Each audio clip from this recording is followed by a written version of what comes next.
Hey everyone, I am back with another video, and this is my review for American Horror Stories, Season 2 and Episode 1, which is called Dollhouse. And this episode was pretty interesting. I actually liked this episode. I feel like, in a way, I know people saying that they liked Episode 2, but I do really like Episode 1 because I think this could have been a movie, an interesting movie at that.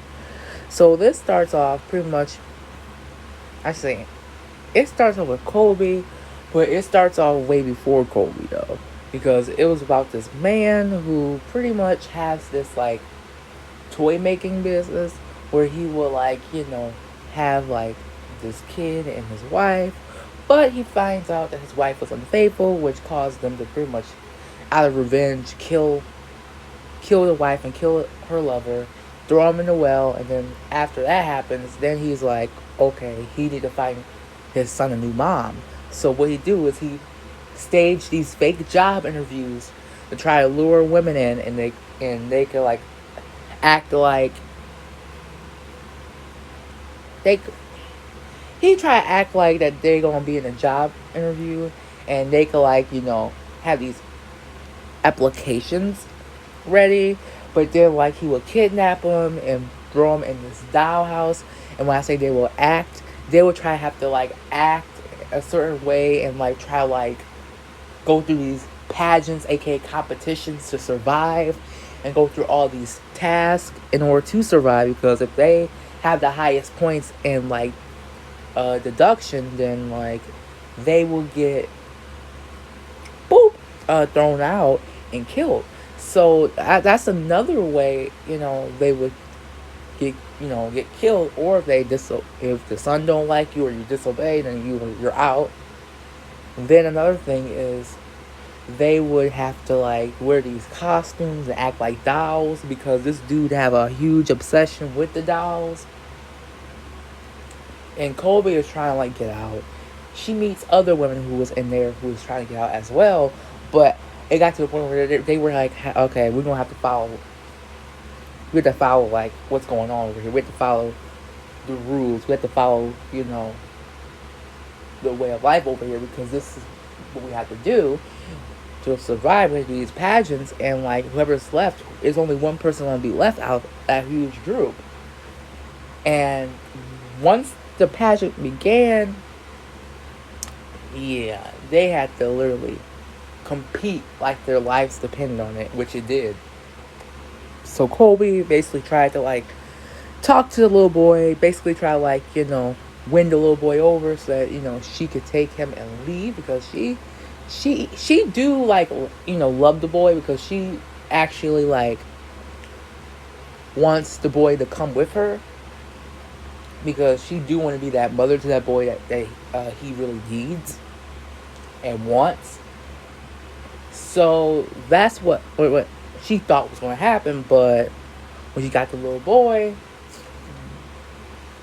they were trying to get the little boy out. That's when they ended up catching her, because his father had listening devices in the dolls, so he could hear the plans, and nothing really goes through that house without him knowing. So basically, he took Colby, put her in the doll molding, because he was gonna make her into porcelain.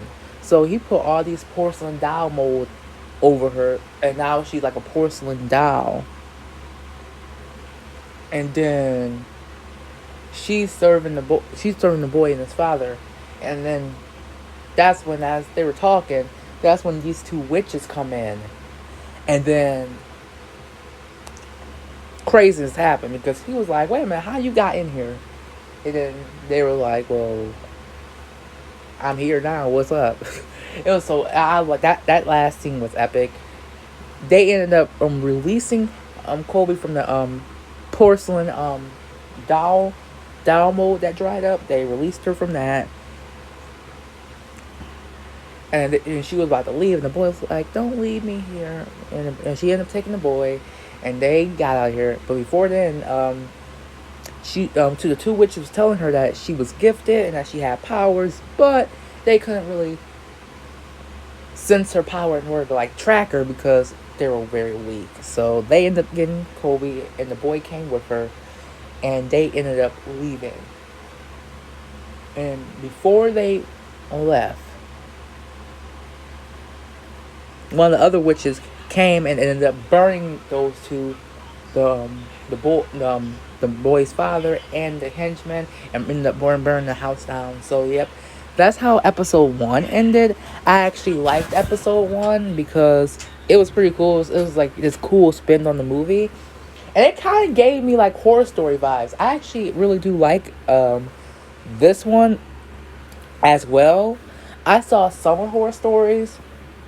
I felt like this could have been a good season for the American Horror Stories because there was a good like spin to it as well. And I feel like this series is pretty good for an original, a Hulu's original, especially with like it having the like American Horror Story to its name. Because I'm like, that's a huge competition, but at the same time, it's not trying to like, this show is not trying to be like American Horror Story. It's just like, listen, we're American Horror Stories. We have like this. We every single episode we have different stories. Like, that's pretty cool. I'm telling you, this dude is really addicted to dolls. I'm like, what is going on? Like, this dude was really addicted to dolls. He was like trying to kidnap these girls out of their will and try to like put them in these dollhouses, make sure they couldn't escape. I'm like, this dude, it was like crazy. Now, this review was short, but if we want to have more discussions like this, we can. But I just want to give you like a good amount, like a good lengthy, like short review and like discuss like how I feel about the show. Actually, I like it so far. Now, I know like the season 1 is not in order, but I'll put more reviews out, and especially I would put reviews out for season 1 and make them into playlists. So this is a show that I will be starting to review more often. So yeah, I do like the show, and we'll keep it going. So if you like it, like, comment, and subscribe, and I'm out. Bye, y'all.